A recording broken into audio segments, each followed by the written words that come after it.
Gak mampir ini. Enggak, belum tahu, mereka belum tahu. Apalagi kalau di depan kan ada ini Mas Jan kan, Iya. orang-orang didoktrin seperti supaya nggak masuk. Nah, paling orang sekitar Gresik paling satu gitu lihat-lihat terus ngobrol gitu. Akhirnya tak ceritain, Pak besok lagi kalau mau datang ke sini ngajak teman, ngajak tangga supaya ngerti iki ya, udah mau Gresik tak bilang gitu. Sampai nggak ngerti ya gitu. Kita berada di makam Tumenggung Pusponegoro,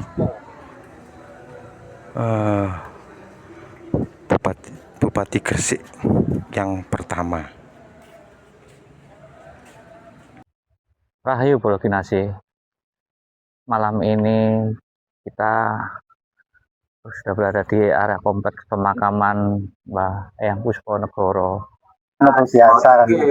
Biasa. Enggak apa-apa kan rokokan, masa masuk rokokan. Masuk ya, masuk rokok. Masalah loh. Karena memang di tahun 2014 itu memang kondisi area ini kan sepi ya gitu. Karena memang apa ya, sejak dulu memang tempat ini jarang masyarakat apalagi luar kota Gresik sendiri jarang saya ngerti kan makam Pusponegoro itu kan nggak ada sing istilah yang kenal no apalagi ya mungkin yang di wilayah Gresik yang dikenal ya paling Sunan Giri karo Maulana Malik Ibrahim. Nah ketika saya masuk 2014 15 2016 diamanai di sini yayasannya Gus Abu di sini. Tapi untuk wilayah lapangan di Pasrano karo Pak Bambang karo Pak Heru. Nah, 2 tahun beliau. Tapi ya memang tugas pertama ya memang berat karena memang selama ini kondisi ini kan gak terawat kan. Alang-alang tinggi, penerangan juga minim gitu. Ya karena kalau dibiarkan seperti itu kan ya prihatin juga kan. Kondisinya area sini. Nah, ini ada kok apa dokumentasi pada waktu itu. Iya. Ini dokumentasinya. 2016 ini dulu. Kondisi area makam ini dulu. Nah, seperti ini. Sangat memprihatinkan di situ karena memang ya banyak makam-makam yang tertutup dengan alang-alang terus rumput. Karena memang area sini kan subur. Apalagi kalau musim hujan. Wah, kalau musim hujan itu tambah lebat banget. Tapi ya sekarang alhamdulillah lah. Sekarang sudah mulai apa ya? Udah punya alat semprot rumput sehingga enggak kayak dulu. Nek bengen ini sebelah barat dibersihin pakai tangan, pakai sabit. Midang-midangetan wis terik meneh. Tapi saiki alhamdulillah ya tak anter ya karo Dramason Rondap sampai di sini itu karena dorongan hati atau gimana ceritanya? Dulu sebenarnya saya itu seneng apa ya? Seneng ngaji nama Malik. Bahkan saya sendiri nggak tahu tempat ini, nggak tahu. Cuma karena di tempatnya Mbak Malik itu kan ada batasan waktu untuk nginap kan, 3 hari 3 malam. Tapi saya di situ sudah hampir seminggu. Kemudian saya dipanggil oleh pengurusnya itu, Mas sama di sini sudah lebih dari 3 hari, peraturan sini 3 hari bisa harus pindah. Kemudian saya bilang sama pengurusnya, oh gitu Pak, karena ini sudah jam setengah 12 malam, besok pagi tak geser saya. Terus lanjut, bisa ngaji ya ngaji alif Fatah, saya gitu. Jam 1, jam 2 ketiduran saya di situ. Bentar gitu, saat seliutan, terus setengah 3 bangun, kok ada daya tarik kan masuk. Seperti ditarik. Ya, tapi kondisinya area sini masih minim penerangan. Saya masuk, ketemu Pak Tua itu, Pak Uye namanya, orang Menjangan Surabaya yang dulu dipasrai sini ya kan. Akhirnya saya ditawarin, mau masuk Mas? Jarang, loh. Bisa tak Pak? Bisa gitu. Akhirnya ketika saya dibukakan pintu pertama, yang saya lihat itu enggak kayak seperti ini. Yang saya lihat itu dalam area makam itu penuh asap gitu. Berasap ya?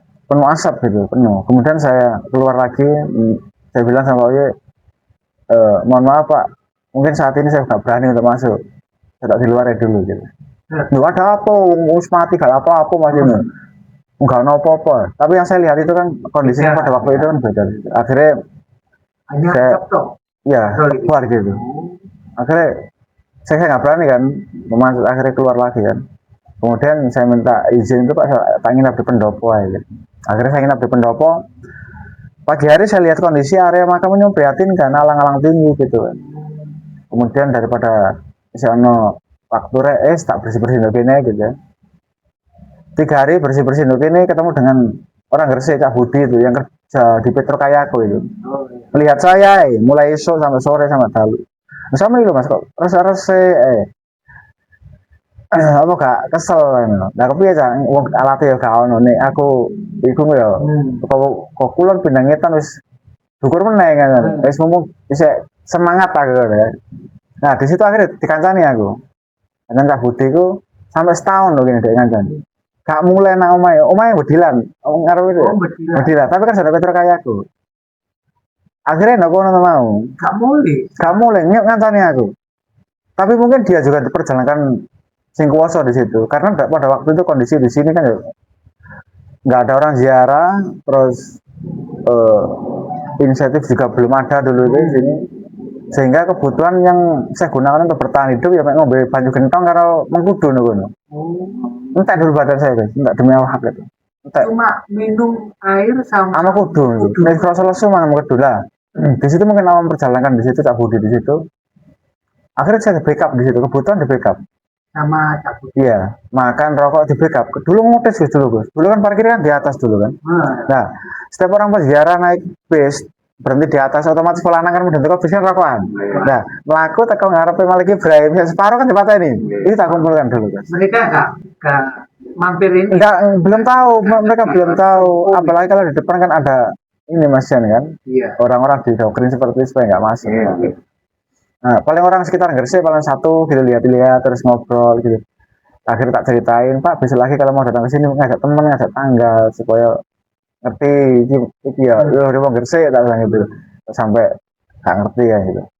Akhirnya di situ sampai setahun gini akhirnya bayaran pertama Cak Budi itu ditukokno ini gitu apa obat kumpul itu tapi nih gak kumpul ini Gus saya kan sena diganteni Gus Ramai ditukokno sing nganggo cesesan niku nane bengen ngene wah nek uline garing ini kok masa ore mantap megilan tapi alhamdulillah di situ di backup karo Cak Budi obat suket itu akhirnya cepet nih Gus gue wis tenaga gawe ronda cuma ronda kan garingnya kan seminggu tapi kalau dramason itu kan isu disemprot sore garing ikut tak wanter terus itu sampai setahun di sini dan kebutuhan juga alhamdulillah nih di backup mangane iso dawu Mas wis bayar wis tak gawe mungkin nih tapi sampai saya bahkan sampai 10 tahun hubungan itu apik di situ.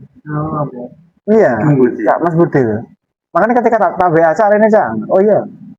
Mas Solikin, sampai kan nanti suwi ya. Iya. Selain pengalaman waktu pertama kali melihat nasab itu, iya. Ada pengalaman lain yang berbau mistis tidak? Oh, enggak ada dalamnya. Karena kan kalau lihat orang-orang yang anak-anak sekarang kalau melihat makam malam-malam itu kan juga mereka merasa horor. Oh, enggak ada. Sebenarnya enggak ada. Kalau karena kan dimensi nyata dengan gaib itu kan ada batasan gitu kan. Untuk masuk di situ juga butuh pembentukan jiwa juga naik kan. Nggak bisa. Kalau alam nyata dengan alam gaib itu jejer mungkin ya tabrak-tabrakan. Makanya kan ada jarak sama ini kan guys.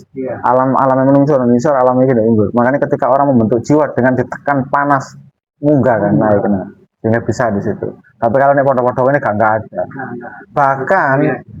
Bahkan kayak para wali gini ya. Itu pun kita nggak bisa menceritakan ya apa sosok wujudnya, ya apa wajahnya nggak bisa. Memori kita terbatas, memori kita kecil. Sedangkan beli alam seperti itu memorinya besar, gitu. Sehingga ketika kita bertemu kita bisa melihat sosoknya. Tapi ketika sudah dalam kondisi sadar normal di kau nyeritain nggak bisa. Seperti apa sih? Atau juga nggak bisa. Yang Puspo ini milih-milih orang ya untuk ya memperlihatkan sesuatu gitu. Kayak Mas Olikin tadi kan begitu masuk melihat asap. Enggak guys, semua karena kehendak sing kuwasa kan gitu. Kita nggak bisa seakan-akan terus kita niatin ini nggak bisa. Ya sama dengan kita guys. ketika kita kepengen dengan bupati, itu kan KP bupati kan. Ini Iya. bupati ketemu kita ya kita ketemu. Tapi kalau mereka nggak mau ya nggak ketemu. Nah, kan semua dari kendali sing kuasa kan jadi lewat proses tadi dah guys. Nontono keringet, yang ngelakoni ini, ngelakoni ini. Semua kan tergantung. Luar biasa sampai baru pertama masuk sini sudah diperlihatkan asap dan tebel. Cuma yang tak rasakan itu ketika melakukan segala sesuatu itu iso ngerasanya seneng. Oh, kebahagiaannya itu Ya di situ. Makanya rasa capek, isu sampai dalu kadang itu gak kerasa. soal ikhlas. Ya nggak tahu ikhlas nggak tahu bahkan ikhlas nggak tahu. Oh, seneng. Cuma ngerasa seneng dan hati ini nggak berontak, sinkron dengan akal. Ini kalau kita biasa kerja ya tambah digaji kan bisa berontak kan, ngomel lah, gue selalu kan gitu kan. Mereka ketika kita melakukan sesuatu tanpa pamrih atau kita punya angan-angan harapan itu kan kontras tuh. Karena kan gerak kan ngomel dan jeru kan nafsu kan gitu kan muncul kan. Tercapai. Iya. Ya, akhirnya kan gerak. Kita nggak bisa untuk apa ya ngelawan kan guys saya cuma diem gitu ya. Tapi ketika saya di sini itu nggak gerak dia. Sinkron terus dengan senangnya di situ ya. Di situ betul dengan. Tapi ini andai kan berontak, mungkin kan proses capek ya dulu kayak gelar sarah sendiri. Tahun 2 tahun Betul. Dulu pertama akhirnya di situ karena sendiri karena Cak Budi akhirnya orang arek misalnya minta tukang rewangi akhirnya walima dulu. Tapi mas semua kabeh seleksi alam di situ kan, seleksi alam ketika harus mulai itu kabeh harus keluar metu sitok-sitok di situ.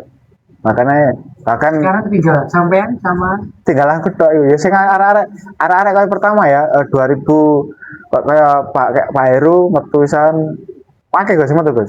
Mulai itu Hardi metu, Edo metu, Cak Budi yo. Terakhir Cak Budi, mari Teguh metu, terakhir Cak Budi metu. Tapi masih hubungan silaturahmi itu. Terus Pak Hartono metu, Haji Kabul yo metu. Terus apa iki namanya Pak Heru, Pak Bambang metu. Terakhir 2023. Iku aku ngajak arek Purwodadi ngewangi aku setahun.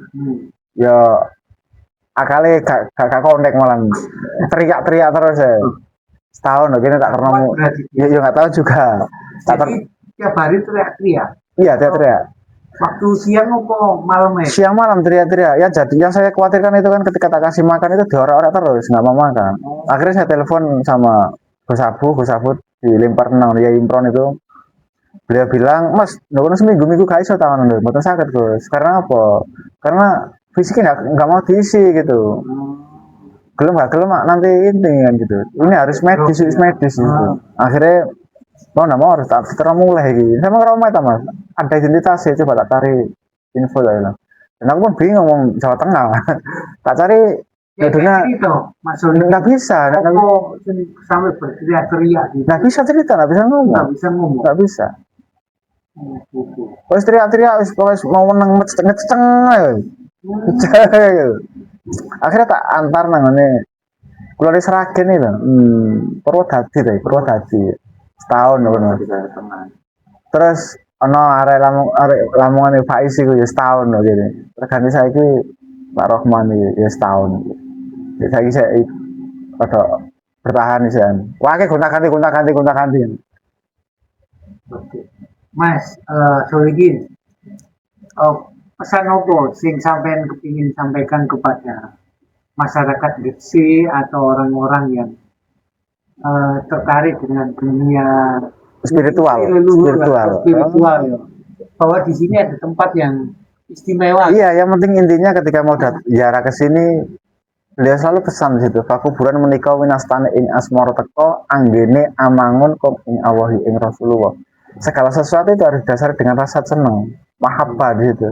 Mulai dari pekerjaan, rumah tangga, terus bermain dengan teman-teman. Kalau ada rasa senang, rasa bahagia, itu nggak ada beban di situ.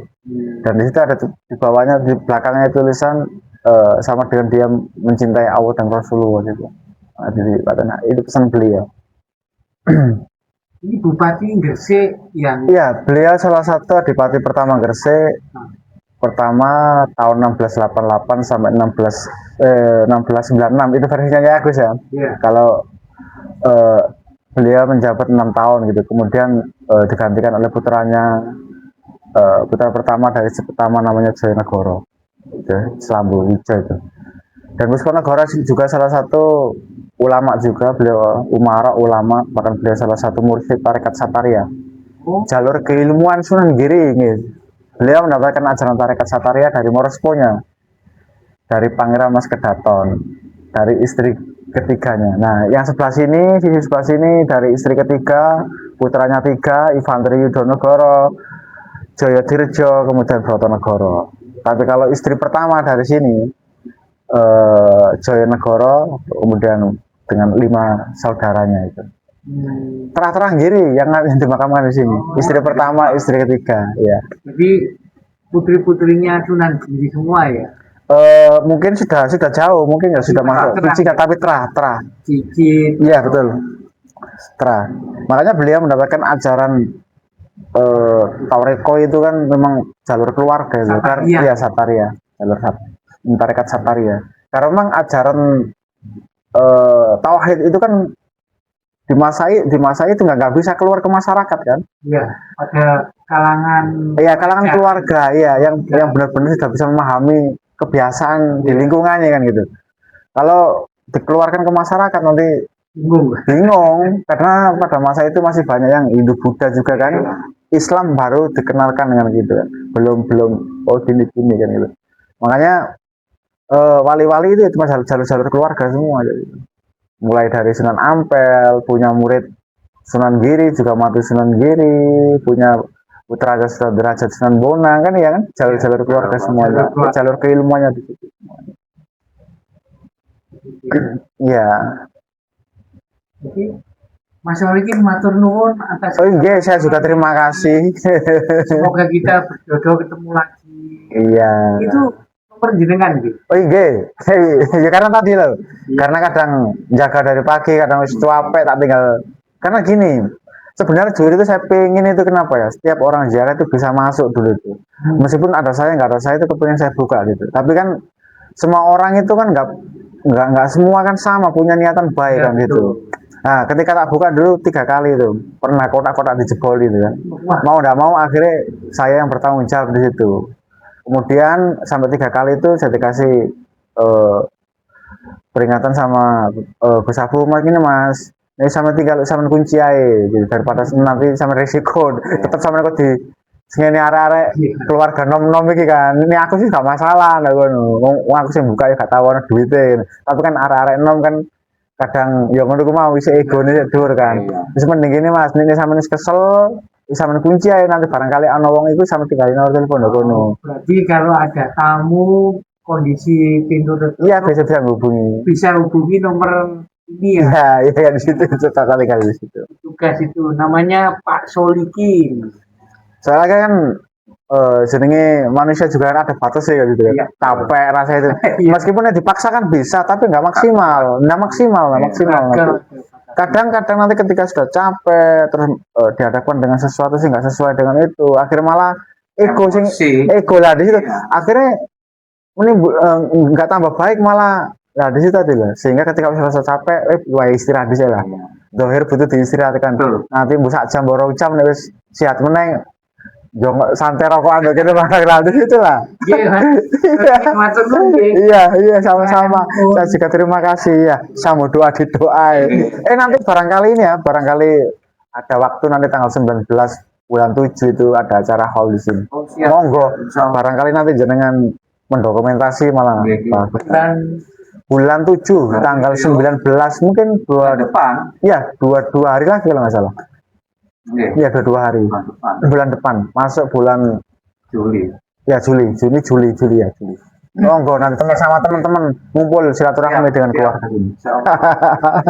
Bolo Kinasih telah kita lihat dan dengar bersama penjelasan detail dari Gus Solikin bahwa Eyang Pusponegoro selain sebagai Bupati Gresik yang pertama, beliau juga adalah seorang ulama tarekat Satariyah, santri dari Sunan Giri. Maka jika Bapak Ibu berziarah ke Maulana Malik Ibrahim, hendaknya juga berziarah ke Eyang Pusponegoro. Lokasinya persis di belakang pendopo Maulana Malik Ibrahim. Nah, demikian Bolo Kinasih. Semoga video ini bermanfaat bagi kita semua. Sehat dan berkah selalu untuk Anda semua. Rahayu, rahayu, rahayu.